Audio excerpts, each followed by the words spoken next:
Salatun bisalamil mubin linuqtatit ta'yin ya gharami. Salatun bisalamil mubin linuqtatit ta'yin ya gharami.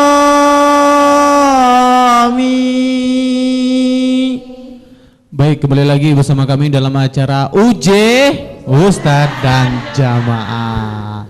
Masih tak semangat Ibu? Masih. Ya, mudah-mudahan kita sampai jam 8:30 malam ya, Bu. Oh, masih lama lagi ya. Kalau perlu kita buka tenda siko, kita tidur siko lah Ibu ya. Baik, langsung saja di segmen ketiga ini kami langsung buka pertanyaan bagi ibu-ibu BKM tadi ya dari Cempaka Putih ya. Oke, silakan Ibu. Ya, pertanyaannya. silakan, Ibu. Assalamualaikum warahmatullahi wabarakatuh. Waalaikumsalam warahmatullahi wabarakatuh. Nama saya Siti Suraya dari Masjid Taklim Masjid Asadatain Cempaka Putih. Enaknya nama Ibu nih ya. Mantap. Silakan pertanyaannya, Bu. Pertanyaannya luar tema Ustaz. Silakan Ibu. Saya mengikut orang memandikan orang meninggal Ustaz. Nah, yang katakan air 9 itu Ustaz, 3 air putih, 3 air jeruk, 3 air kapur barus. Itu 9 Tas ya. Ada satu lagi saya mengikutkan lagi Ustaz, 9 air putih, 3 kapur barus, 3 air jeruk. Yang mana yang benar itu Ustaz? Ya, Saya ingin bertanya Ustaz ya. Tolong Tas. Assalamualaikum warahmatullahi wabarakatuh. Waalaikumsalam warahmatullahi wabarakatuh. Luar biasa pertanyaan, semangat ya. Nampak Abang sudah makan ya. Jai, dari Cempaka Putih? Dari Simpang Rimbo, astagfirullahaladzim. Ya. Ya, saya lupa, maaf. Saya hanya manusia biasa, Bu. Ya, tak lupa dari kehilapan. Silakan Ibu. Silakan Ibu. Bismillahirrahmanirrahim. Assalamualaikum warahmatullahi wabarakatuh. Waalaikumsalam warahmatullahi wabarakatuh.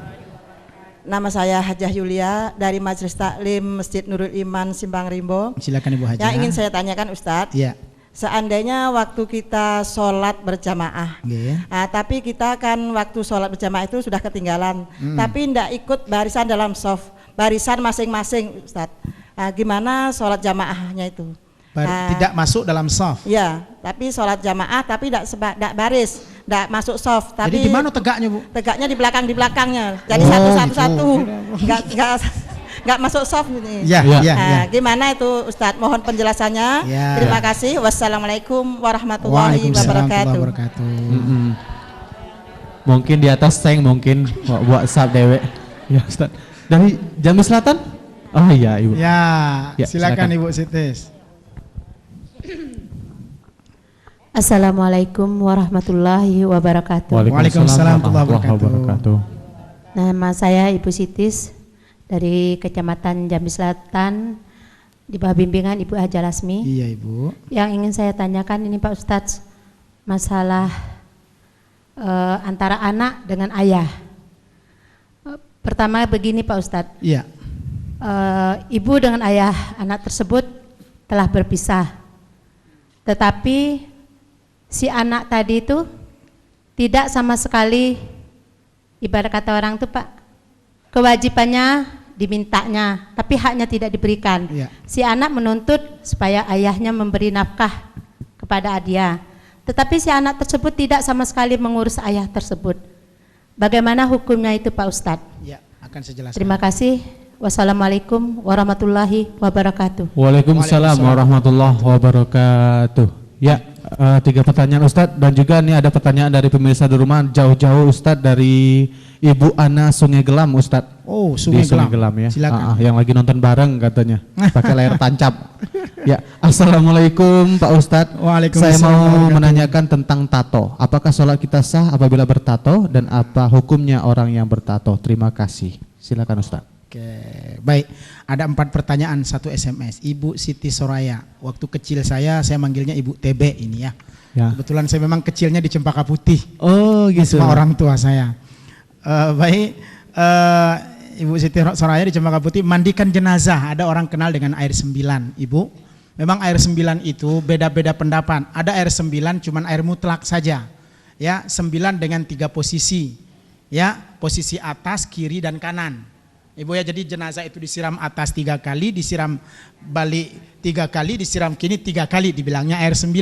Ada lagi seperti yang dikatakan tadi, ya, dengan air air kapur, jeruk, kemudian juga air sabun, misalnya begitu, sehingga semua menjadi 9. Sesungguhnya Ibu, hitungan itu adalah hitungan ganjil, karena memang Rasulullah bersabda, innallaha yuhibbul witra, Allah suka dengan yang ganjil. Tapi inti sebenarnya Ibu, memandikan jenazah itu sebenarnya sama hampir dengan kita mandi, cuman bedanya kita mandikan jenazah, maka ada sunnah-sunnahnya. Nah, di antara sunnahnya tadi itu air 9 yang kita gunakan, baik air 9 dalam mutlak atau air 9 sesuai yang disebutkan tadi.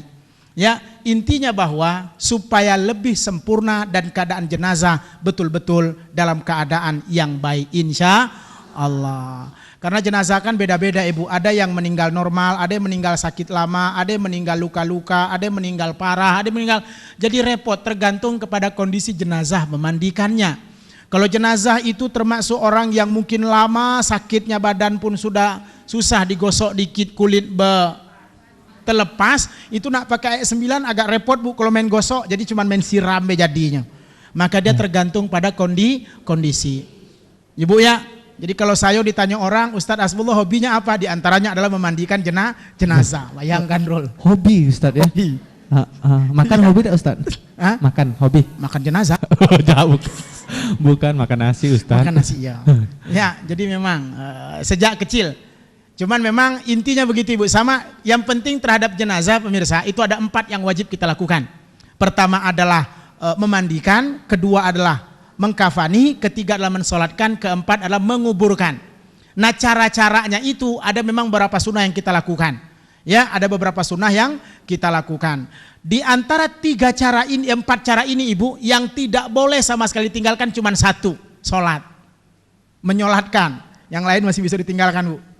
Memandikan, kalau jenazah tidak bisa dimandikan lagi, jangan dimandikan Bu. Jenazah yang sudah 2 minggu di dalam air, nak dimandikan, itu kacau namanya itu. Ya, tidak telap lagi nak mandikannya Bu. Ngelupas, nah, masih bisa ditinggalkan mandikan Bu ya. Kain kafan juga, sebab mau pakai kain kafan kan nembus, orang yang meninggal di air pakai itu nembus keluar terus sayanya, maka pakai plastik. Maka dipakai kain kafannya adalah plastik, maksudnya pakai plastik itu untuk ngantar ke jenazah sampai sana, nanti dibuka. Plastiknya dibuka. Begitu Bu ya. Yang berikutnya dikubur, begitu juga. Dikubur di tanah mungkin tidak bisa saja di laut Ibu ya. Yang penting caranya tetap dikubur. Namun 1 tidak boleh ditinggalkan. Walaupun jenazahnya cuma ketemu jempol, wajib disolatkan. Betul ya Bu? Walaupun jenazahnya cuma yang adomatonya baik, wajib disolatkan. Iya Bu. Makanya jangan tinggalkan solat. Orang meninggal tidak bisa. 4 cara itu, solat tidak boleh ditinggalkan. Solat itu hukumnya wajib. Yang lain mungkin masih bisa ditinggalkan karena beberapa hal. Karena beberapa sebab, tapi nyolatkan tidak bisa. Ustadz kakinya udah ada, berarti tidak disolatkan? Oh dah, wajib. Jempolnya cuma sekok, wajib disolatkan. Ketemu apapun dia, wajib disolatkan. Sementara dimandikan, jempol dimandikan, natip, selesai. Kan gitu, jadi tidak begitu. Tapi kalau ada rambutnya Ustadz? Payah pula mengidentifikasi orang apa tidak. Rambut juga diketemukan bisa baik ya. Iya. Mengidentifikasinya susah ya. Itu Ibu ya. Jadi air 9 memang beda pendapat. Benar yang dikatakan tadi UTB, bisa saja dengan 3 air tadi ya, untuk menjaga kondisi jenazah, supaya jenazah itu walaupun dia sudah dimandikan, mungkin aroma yang sedap masih tercium dari apa yang telah kita berikan, kapur barus, jeruk dan seterusnya itu ya.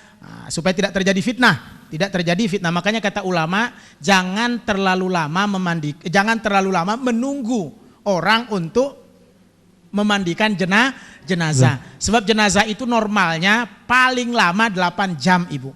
Lebih dari itu akan timbul fitnah nantinya.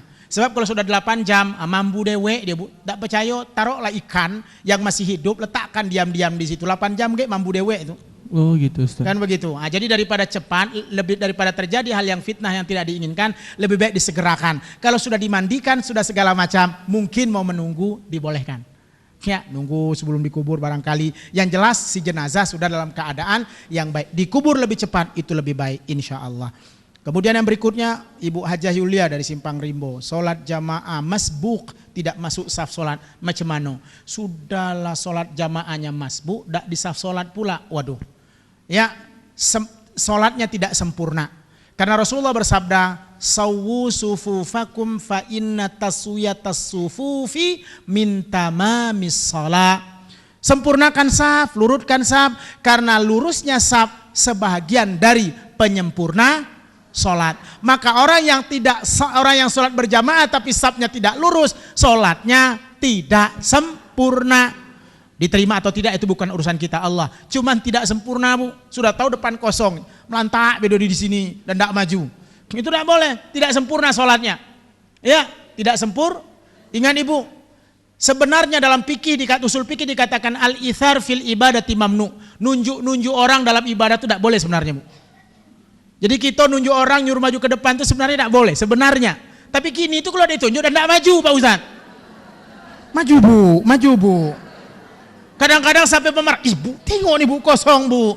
Sebenarnya dalam fikih tidak boleh Bu. Ya, menunjuk orang dalam ibadah boleh. Kenapa? Karena seharusnya dia sadar diri, tidak perlu ditunjuk, tapi tidak sadar Ustaz, maka dibolehkan menyuruh orang untuk mengisinya. Jadi dibolehkan Bu ya, lebih baik tidak, karena misalnya udah mau sholat orang masih ribut, cepat Bu maju Bu, imam tuh di depan. Allah, seharusnya orang sudah siap, kita sendiri yang sadar maju ke depan ya, yang mana yang kosong dan segala macam. Begitu kira-kira dalam melaksanakan sholat. Jadi Ibu, sholatnya tidak sempurna bagi mereka yang tidak dalam posisi saf yang sempurna. Kemudian Ibu Sitis dari Jambi Selatan, Ustadz, anak dan ayah menuntut begitu banyak, tapi kewajiban sudah dilaksanakan, hak tidak pernah diberikan. Macam mana nih Pak Ustadz? Itu namanya ayah durhaka. Aduh Ustadz. Oh terbalik. Pokoknya terbalik itu. Atau mungkin sudah dilakukan, ayahnya lah ngasih galau-galau dengan dia, tapi anaknya udah tidak berubah, jatuhnya anak durhaka. Nah, coba balik model itu lah Bu. Jadi jangan pernah bilang bapak tidak ada yang durhaka. Jangan pernah bilang ibu tidak ada yang durhaka, cuman anak durhaka. Dak, bapak ibu pun ada yang durhaka. Dia seorang istri seharusnya memberikan pendidikan baik kepada anaknya, memberikan yang terbaik kepada keluarganya, tapi tidak, istri durhaka. Ya, kalau bahasa agamanya nusyuz, istri yang melawan pada kehendak dirinya dan juga keluarga. Nauzubillah. Nah, anak seperti ini jelas Ibu ya. Dalam Al-Quran jelas dikatakan anak yang tidak taat pada orang tua dan tidak mengikuti kata orang tua berarti dia durhaka. Nauzubillah. Kita berlindung kepada Allah. Makanya Ibu, sebenarnya kalau kita buka Al-Quran, yang harus banyak berdialog dengan anak itu sebenarnya bukan ibu, tapi bapak. Sebenarnya Ibu ya, dalam Al-Quran itu ada seorang penulis, kebetulan saya di tafsir hadis ya, dia menulis tentang judul berbakti pada orang tua. Setelah dia cek dalam Al-Quran itu ternyata banyak berdialog itu bukan antara anak dengan ibu, dikit cuman anak dengan ibu, yang paling banyak anak dengan bapak. Jadi masalah sekarang itu bapaknya jarang ngomong dengan anak. Ya, yang banyak ngomong adalah emaknya, sehingga anaknya pun ikut-ikut emaknya banyak ngomong. Na'udzubillah. Maka Ibu yang dirahmati Allah, jadilah orang tua yang baik, mudah-mudahan akan terlahir anak yang baik. Tidak mungkin melahirkan anak yang soleh kecuali dari orang tua yang soleh. Tidak mungkin melahirkan anak yang bagus kecuali dari orang tua yang bagus. Karena orang tua yang bagus insya Allah secara normatif akan melahirkan anak yang soleh dan bagus pula. Tapi tidak keseluruhan begitu, karena yang merubah diri seseorang bukan orang lain tapi diri dia sendiri. Ya, kita lihat Nabi Nuh alaihissalam, doa tiap hari, doa tiap malam, ternyata anaknya pun masih durhaka, namanya Kan'an. Nabi Ibrahim alaihissalam jarang bertemu dengan anaknya, tapi selalu berdialog dengan anaknya ketika bertemu. Dia berdoa setiap malam dan setiap waktu. Alhamdulillah, anaknya Ismail termasuk anak yang paling mulia. Sebentar lagi kita akan memperingatinya, namanya adalah Hari Raya Kurban.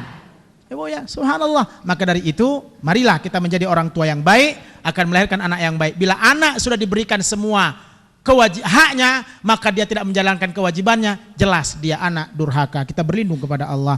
Kemudian yang terakhir dari Ibu SMS, Sungai Kelam, tato apa hukumnya? Ibu, tato terbagi dua. Itu. Oh, aduh Pak ya. Permanen dan yang tidak tapi permanen. Tapi kalau kayak Pugu nih Pak, tato panu Pak. Coba Pak. Ada tato yang non permanen Bu ya, sekedar tato biasa anak muda kini itu ya. Ya sekedar gambar, tapi kaget kena air dikit lepas ya. Oh, gitu. Ya kayak budak-budak tuh beli permen ada tato, taruh siko gambar Naruto, gambar. Oh iya. Iya ada itu ya? Ustaz. Itu non permanen. Hal tersebut sesungguhnya lebih baik tidak dipakai, karena kenapa juga tidak ada manfaat pendidikannya ya. Namun kalau bicara tohara, insya Allah yang tidak permanen tadi tidak membatalkan tohara, cuman cepat dibersihkan. Nah kalau yang permanen itu biasanya nembus ke kulit Ibu, nembus ke kulit, dan dia bisa menimbulkan sesuatu yang berefek buruk. Kalau dalam bahasa tohara, gara-gara tato itu akan menghalangi toharoh kita, akan menghalangi bersuci kita. Lah kalau misalnya secara hukum menghalangi bersuci kita, berarti otomatis juga menghalangi cara wudhu kita. Na'udzubillah. Makanya Ibu, pemirsa, kalau bertato hilangkan tatonya. Ya, karena kenapa? Dia dapat merusak kondisi toharoh kita. Ustadz, kami bertato, cuman hari ini belum kami buka, kami baru sadar kalau ini salah Pak Ustadz. Tapi kami sholat terus, tetap setelah sholat taubat minta ampun kepada Allah. Sebab ada orang preman, pernah saya ceritakan Bu ya, dia preman, ya kesian pula. Yang lain tato, banyak tatonya, sampai ke tempat yang wajib ditatonya juga Bu. Tempat yang wajib. Oh iya, dalam tuh. Tatonya Bu. Dia bilang, Pak Ustadz, saya bertaubat nian Pak Ustadz. Nih tangannya tuh sudah belepu-lepu kalau Bu, buka tato itu. Oh berarti Bapak di dalam tuh nengok juga Pak? Dah, dia ngomong. Ya, lepu nih Pak Ustadz. Cuman sekok belum saya buka Pak Ustadz. Ngapo? Kalau saya buka sekok tuh mati saya Pak Ustadz. Oh. Jadi macam mana nih Pak Ustadz? Waktu natonya udah ada pula lah sakit. Buka tatonya tuh udah tahu cara tuh. Bagaimana Pak Ustadz? Akhirnya saya bilang tetap tawakal kepada Allah, tetap taubat kepada Allah. Artinya tetaplah beribadah, mohon ampun kepadanya. Allah Maha tahu tentang ketaatan kita. Kalau Anda bisa melepaskan dan bisa menghilangkan, alhamdulillah itu lebih baik. Kalau tidak bisa, tetap laksanakan ibadah, namun barengi setiap ibadah itu dengan taubat, mohon ampun kepada Allah dan beristighfar. Bukan kehendak ingin makai tato itu, cuman masalahnya sudah sadar dan tahu itu salah, nak dibuka, waduh nyawa melayang.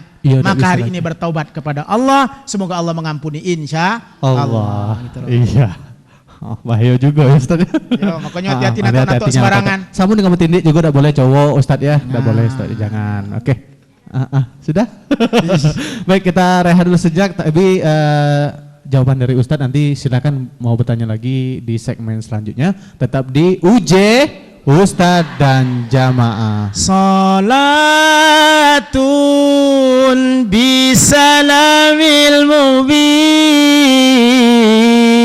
linuqtatit ta'yin ya gharami. Salatun bisalamil mubin linuqtatit ta'yin ya